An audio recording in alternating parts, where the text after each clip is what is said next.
परमपिता, मेरा कष्ट निवारण कीजिए। मेरी बुद्धि मुझे बहुत दुखी कर रही है। बात बात पर यह प्रश्न करती है और मैं उन प्रश्नों का उत्तर नहीं दे पाता। क्या प्रश्न है नारद? मधु कैटव को आपने राक्षस ही उत्पन्न किया था ना? हाँ, परंतु भगवान विष्णु ने अब उनका उद्धार करके उन्हें जय विजय का दिव्य रूप प्रदान करके पार्षद बना लिया है। यही तो परमपिता, एक ओर तो उन राक्षसों को अपना पार्षद बनाकर वैकुंठ द्वार पर उनकी नियुक्ति कर दी है, और दूसरी ओर मेरे बड़े भाइयों को किसी भी समय, किसी भी स्थान पर, किसी भी धाम और किसी भी लोक में प्रवेश करने की अनुज्ञा भी दे दी है। ऐसा भगवान विष्णु ने क्यों किया? कहीं मेरे भाई वैकुंठ धाम की ओर चल पड़े तो? निश्चय ही सनक, सनंदन, सनातन और सनत कुमार वैकुंठ धाम जाएंगे। परंतु क्यों? प्रभु की लीला। यह सृष्टि विकास का एक चरण है नारद। नारायण नारायण।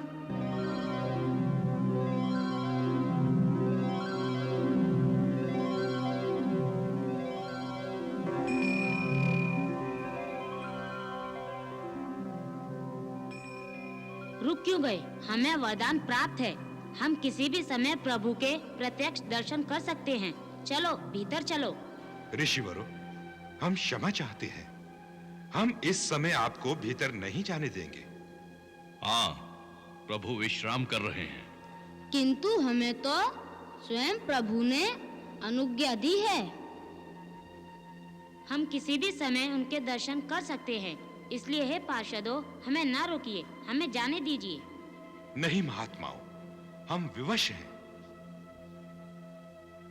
हम आपको प्रभु के विश्राम में बाधा नहीं डालने देंगे। भ्राता श्री सनंदन, जरा ध्यान से देखो, ये वैकुंठ धाम ही है। निश्चय यही वैकुंठ धाम है।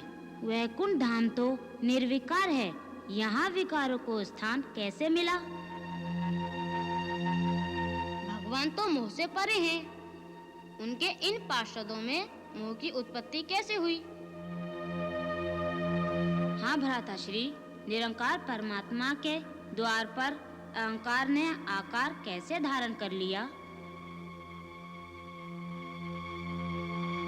आप दोनों तो परम धाम का वातावरण विकृत कर रहे हैं। आप दोनों को वैकुंठ धाम में रहने का कोई अधिकार नहीं। ऋषिवरों, हमसे भूल हो गई। हम क्षमा प्रार्थी हैं। आपका अपराध क्षमा नहीं किया जा सकता। आपको वैकुंठ धाम त्यागना होगा। नहीं ऋषिवर, हमें क्षमा कर दीजिए। 3 बार असुर योनि भोगने के पश्चात ही आपके पाप दूर होंगे और तभी आपका उद्धार होगा। नहीं, ऐसा ना करें ऋषिवर, ऐसा ना करें। नहीं ऋषिवर, हमें क्षमा कीजिए, हमें क्षमा कीजिए। हमें श्राप मत दीजिए ऋषिवर, हमें श्राप मत दीजिए। हमें श्राप मत दीजिए। हमें श्राप मत दीजिए ऋषिवर, हमें क्षमा कीजिए। हे जय, हे विजय,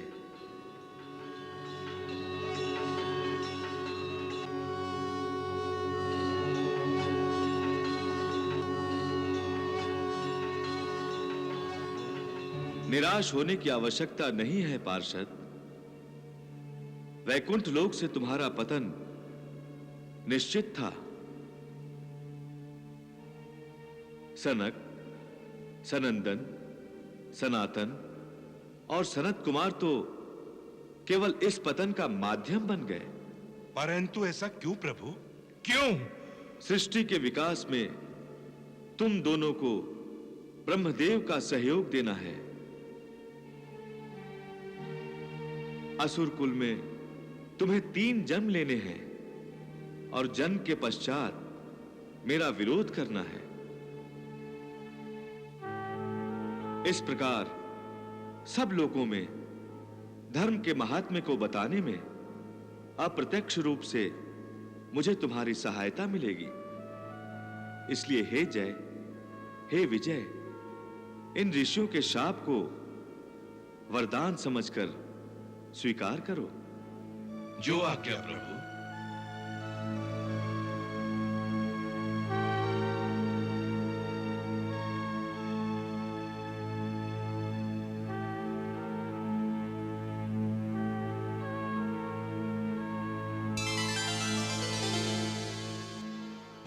भगवान की लीला को समझना बड़ा दुष्कर है पिताश्री। जय विजय के पतन के लिए मेरे भाइयों को माध्यम बना लिया प्रभु ने। अब उत्सुकता ने मानसिक उहापोह करना आरंभ कर दिया है कि जय विजय कहां जन्म लेंगे। वत्स नारद, मेरे 10 मानस पुत्रों में से केवल कश्यप, वशिष्ठ और अत्रि, इन 3 पुत्रों ने ही गृहस्थ धर्म पालन करना स्वीकार किया है, जिनमें से वशिष्ठ और अत्रि ऋषि धर्म की मर्यादा में रहकर गृहस्थ धर्म का पालन करेंगे और कश्यप बिना किसी मर्यादा के। वत्स नारद, कश्यप के यहां देव भी जन्म ले सकता है और दैत्य भी। नारायण नारायण। अस्ताचलस्ताय सूर्यदेवाय नमः। महर्षि कश्यप तो संध्या वंदन कर रहे हैं। अस्ताचलस्ताय सूर्यदेवाय नमः। अस्ताचलस्ताय सूर्यदेवाय नमः।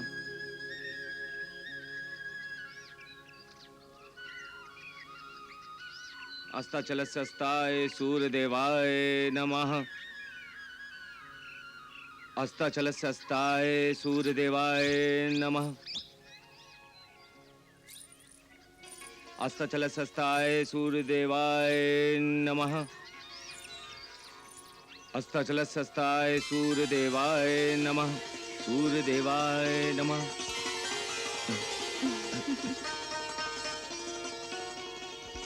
अरे क्या है देवी? जरा इसे समझाइए स्वामी। किसे? मेरे मन को। आज बहुत चंचल हो रहा है आपके लिए। ये क्या कर रही हो देवी? ये संध्या पूजा का समय है। जानती हूँ, मैंने भी अपने मन से यही कहा था। कहने लगा संध्या पूजा तो महर्षि प्रतिदिन करते हैं, आज रति पूजा हो जाए। छी छी छी छी छी छी, ऐसी विलासपूर्ण भावना। और इस समय ये रुद्रदेव का समय है देवी। इस समय उन्हीं के गण भूत प्रेत पिशाच भ्रमण करते हैं। आज हम भी भ्रमण करेंगे उनके साथ। आइए ना। क्या कर रही हो दीदी? छोड़ो ना। क्यों पाप को निमंत्रण दे रही हो? पाप को निमंत्रण? पति पत्नी का प्रेम कभी पाप होता है क्या? ठीक है, मुझे संध्या तो कर लेने दो। इस समय आप संध्या से ध्यान हटाइए और दीदी पर ध्यान लगाइए। आइए ना, आइए। अरे सुनो ना। आइए, आइए ना। मेरी बात तो सुनो। ये समय उचित नहीं है दीदी। दीदी मेरी बात सुनो।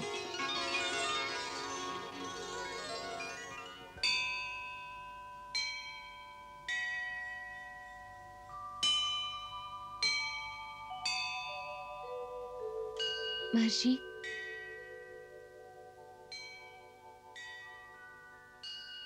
फिर से पूजा? प्रातःकाल की पूजा तो आप पूर्ण कर चुके थे। देवी, मेरी पहली पूजा पुण्य के लिए थी। अब मेरी पूजा अर्चना पाप नाश के लिए है। आपने कौन सा पाप किया? प्रत्येक कार्य समय अनुसार किया जाए तो पुण्य बन जाता है, असमय किया जाए तो पाप। असमय में किए गए यज्ञ का फल भी उल्टा हो जाता है। पुण्य के स्थान पर उसका परिणाम भी पाप बन जाता है। मैं उसी पाप का शमन करने का प्रयास कर रहा हूं, क्योंकि प्रकृति से मुझे संकेत मिल चुका है। कैसा संकेत?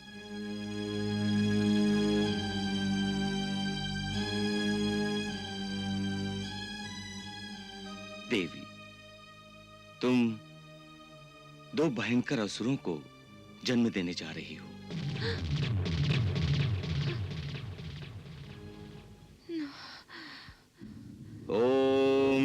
रुद्रदेवाय नमः। ओम रुद्रदेवाय नमः। ओम रुद्रदेवाय नमः।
स्वामी, स्वामी, दीति, तुम्हारे शारीरिक कष्ट का यह अंतिम समय है, परंतु विश्व के कष्ट का समय आरंभ हो चुका है। देवी, परमेश्वर तुम्हारा कल्याण करे।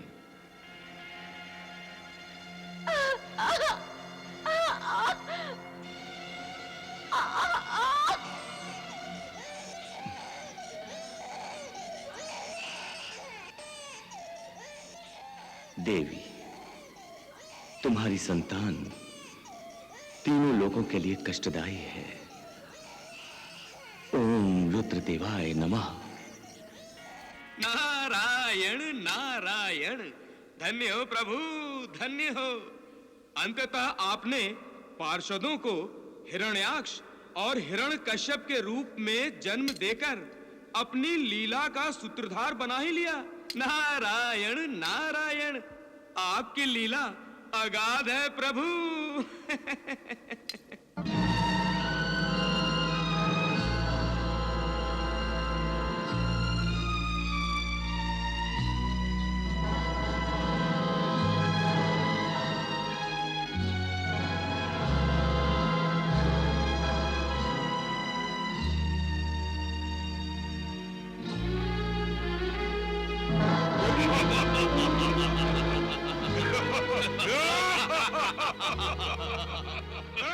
महर्षि, ये शिशु देखते ही देखते युवक कैसे हो गए? पाप ऐसे ही बड़ा होता है देवी। ये असुर विश्व पर अनर्थ करने के लिए ही उत्पन्न हुए हैं।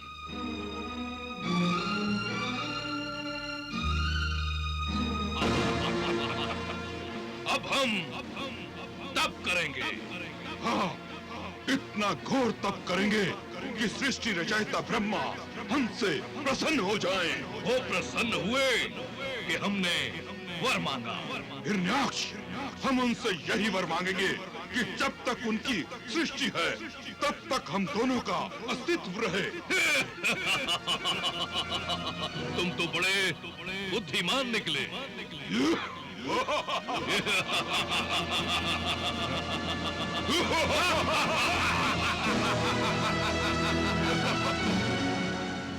पिताश्री, क्या आपकी रचित इस सृष्टि में नियमों के लिए कोई स्थान नहीं? रचनाकार जब भी किसी चीज की रचना करता है तो उसकी सुरक्षा भी सोचता है, और बिना नियमों के तो सृष्टि भी नहीं चलेगी। तो ये क्यों कर संभव है कि कल तक जो आपको अपना भोजन समझता था, खाना चाहता था आपको, आज वो ही आपसे कुछ पाने के लिए तपस्या कर रहा है? नारायण नारायण। तुम मधुकैटभ अर्थात जय विजय अर्थात हिरण्याक्ष और हिरण्यकश्यप की बात कर रहे हो? हाँ, वो तो उस समय मोह में ग्रस्त थे और आज मोह अंधकार में भटक रहे हैं। ये ना अपने आप को जानते हैं और ना ही इस समय हम उन्हें स्मरण है। वो तो भगवान की कठपुतलियां बनकर नाच रहे हैं। दोनों केवल इंद्रियों के सुख के पीछे भाग रहे हैं और उनका काल उन्हें खाने के लिए उनके पीछे दौड़ रहा है। वत्स नारद, ये दौड़ तो कई जन्मों तक चलेगी। उस दौड़ का अंत क्या होगा? ये तो प्रभु ही जाने।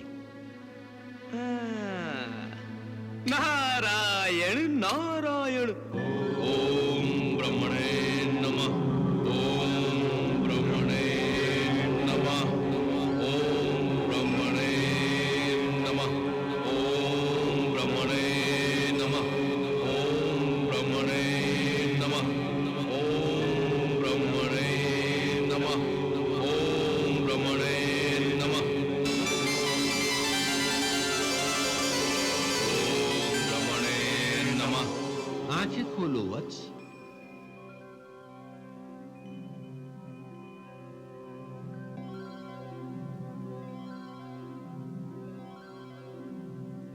तुम्हारा तप सफल हुआ। वर मांगो। विधाता, मुझे ब्रह्मांड में सबसे अधिक बलवान बना दो। मेरा कोई वध न कर सके सिवाय भगवान के। हे पितामह, हे सृष्टि के रचयिता, हे प्रभुदेव, आप मुझे ऐसा वरदान दें कि न मैं जल में मरूं, न थल में, न धरती पर, न आकाश में, न घर के अंदर, न घर के बाहर, न मैं दिन में, न मैं रात में, न मैं देव से, न दैत्य से, न दानव से, न मानव से, न पशु, न पक्षी, इनमें से कोई भी मेरा संहार न कर सके। ब्रह्मदेव, आप मुझे यही वरदान है। तुम्हारी मनोकामना पूरी होगी।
मुझे खेद है पिताश्री, आपको देवताओं के कल्याण की चिंता ही नहीं। इतनी निराशा किस लिए नारद? पिताश्री, यदि भगवान की लीला में आपका सहायक होना परम आवश्यक है, तो देवताओं की सुख शांति को ध्यान में रखना भी आपके लिए आवश्यक है। हम सबके प्रभु तो आप ही है ना। इतने व्यथित क्यों हो नारद? क्या बताऊं पिताश्री, मुझसे इन देवताओं की दुर्दशा नहीं देखी जाती। चारों दिशाओं में भागे फिर रहे ये, कोई रक्षा करने वाला नहीं, और स्वयं इतने बलशाली है नहीं कि हिरण्याक्ष और हिरण्यकश्यप का सामना कर सकें। और उस पर आपने उन्हें ऐसे वरदान दे दिए कि वो जो चाहे सो करें, वो जिस लोक में चाहे उसके स्वामी बन जाएं। सारी सृष्टि समाप्त कर देंगे वो तो। पिताश्री, दैविक सृष्टि का विनाश तो अब निश्चित है। नारायण नारायण। तुम प्रभु की अलौकिकता नहीं जानते, इसी कारण इतने भयभीत हो। स्थिति वैसी ही है विधाता। वो देखिए ना, देखिए, दुराचारी उन्मत्त हिरण्याक्ष कैसे आतंक मचा रहा है। स्वर्ग लोक विजय करके मन नहीं भरा उसका, अब पृथ्वी के पीछे पड़ गया है। ऐसे में सृष्टि कैसे संभव है विधाता? अपितु जो भी सृष्टि अभी तक हुई है, उसका अस्तित्व भी संकट में पड़ गया है। नारायण नारायण। नहीं वत्स नारद, सृष्टि तो होगी ही, होनी ही है।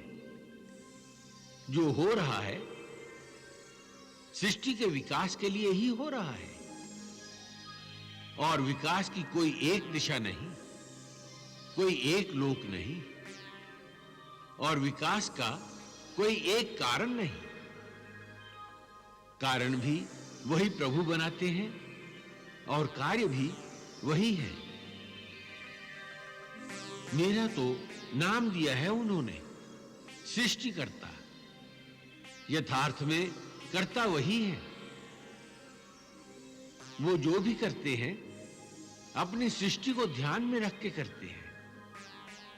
उन पर विश्वास करो, उनकी लीला अगम्य है। नारायण नारायण।